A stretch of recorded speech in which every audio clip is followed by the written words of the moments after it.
ఇంత బాగుంది ఈ ప్రేమ.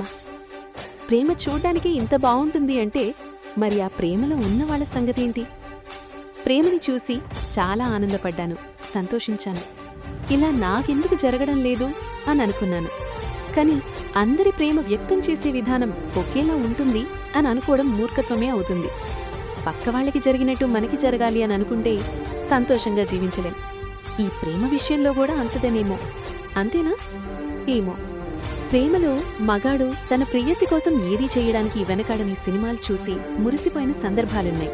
కాని అదే ప్రేమలో ఆడది ప్రియుడి కోసం ఎంత దూరమైనా వెళ్లడానికి వెనకడదు అని ఈరోజు చూసిన సినిమాలు తెలుసుకున్నా. అది చూసే వాళ్ళకి మూర్ఖత్వంగా ఉండొచ్చు, కాని ఆ అమ్మాయి మాత్రం వీరత్వం అనుకుంటుంది. ఎంత వింత! ప్రేమలో ఉంటే వివేకంతో ఆలోచించడం మానివేసి మూర్ఖత్వాన్ని వీరత్వం అనుకునేలా చేసింది.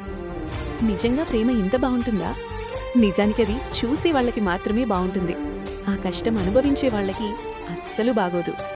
కాని ఆ కష్టాలని ఎదుర్కొని వాటిని దాటితేనే అసలైన అర్థం ఉంటుంది.